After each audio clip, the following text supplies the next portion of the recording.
Tere päevast, lugupeetud kuulajad! Täna mõtiskleme teemal, kuidas peatada levik.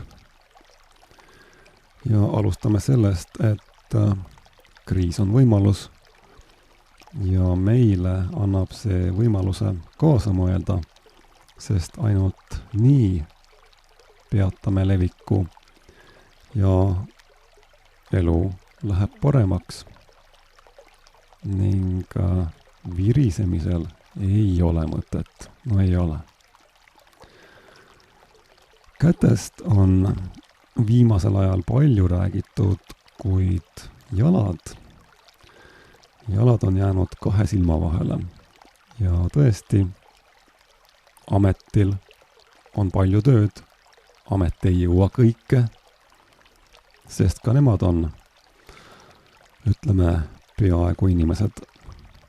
Ja siin saame meie, need on seadusekuulekad kodanikud, välja pakkuda oma lahendusi, oma mõtteid, kuidas veelgi paremini levik peatada, sest levik on läinud üle käte.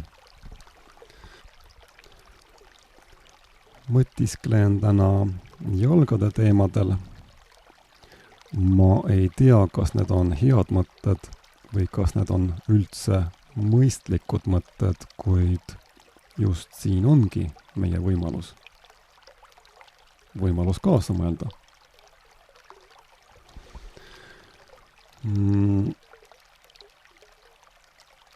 Minu meelest tuleks hakata jalgu pesema.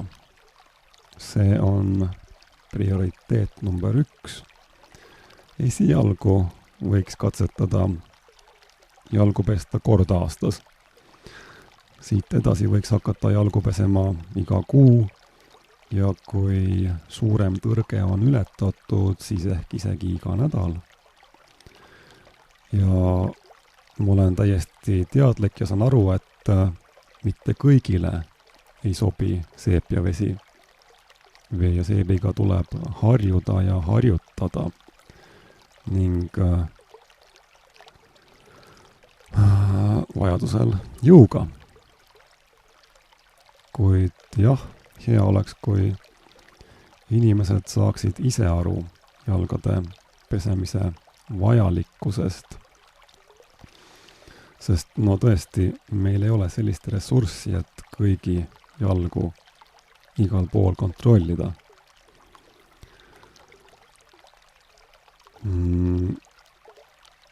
Minu teada meil sellist seadust otseselt ei ole, mis käsiks jalgu pesta, kui te seda küsite. Või ütleme nii, et ei ole nii, et sa ei pääse hetkel pesemata jalgadega poodi. Pääsed küll. Pääsed, sest seadus seda ei reguleeri, seadus seda ei keela. Sellega ongi nii, et see on eelkõige igaühe enda südametunnistuse asi.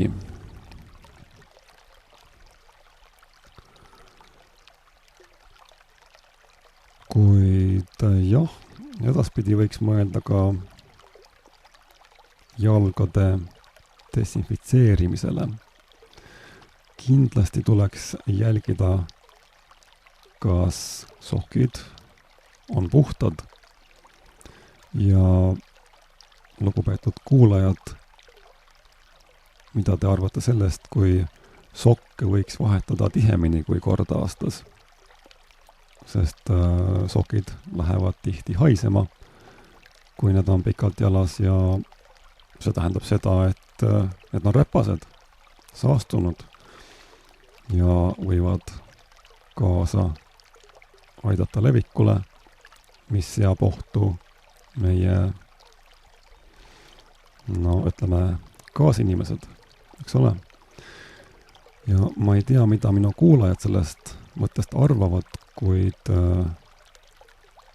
ka sokke tuleks vahetevahel pesta. ehk isegi steriliseerida. Ja veel mõtteid leviku peatamise teemal. Kõndides, käies ma pakun välja, oleks soovitav hoida jalgu üksteisest 2 meetri kaugusel. Ja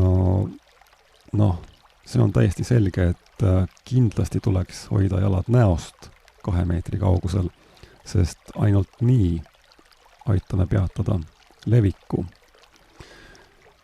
Ja ma arvan, et jalgu kasutades tuleks käituda vastavalt 2+2 reeglile.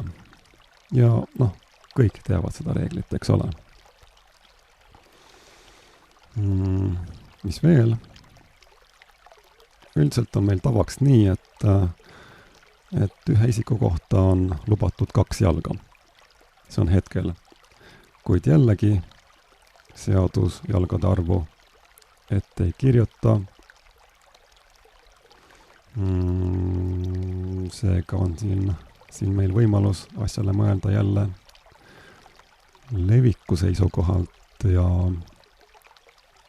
leviku seisukohalt on 1 jalg tunduvalt parem kui 2 jalga.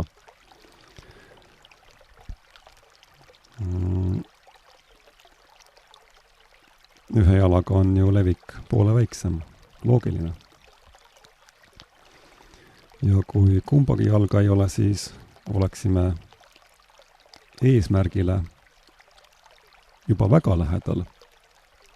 Ja seda just leviku peatamise osas.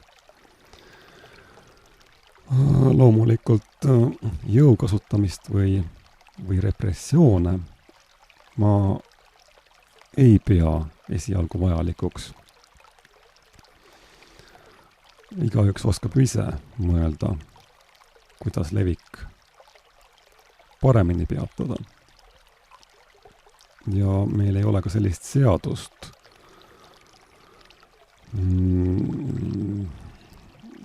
mis lubaks jalgu lihtsalt niisama, saate aru. Vähemalt hetkel ei ole sellist seadust. Kuid jah, et ütleme nii, et kui riik või amet tuleks välja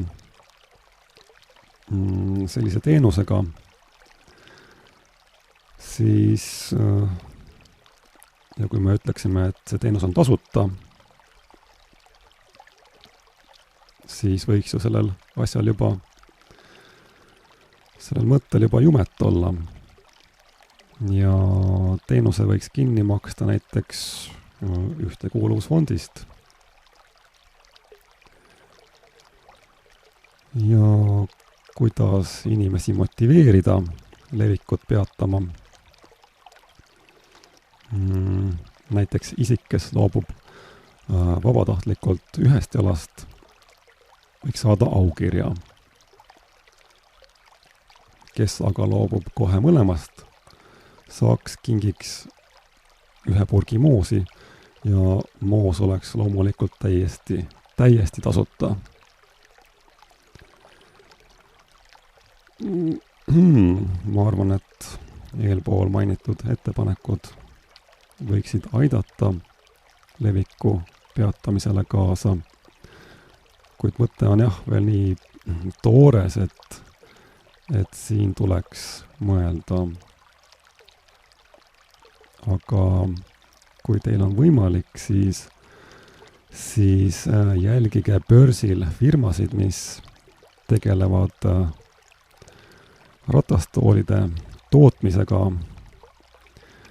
et nende firmade aktsiaid tasuks ehk osta. Lihtsalt selline väike vihje. Nii et aitäh kuulamast ja kaasa mõtlemast. Nägemiseni!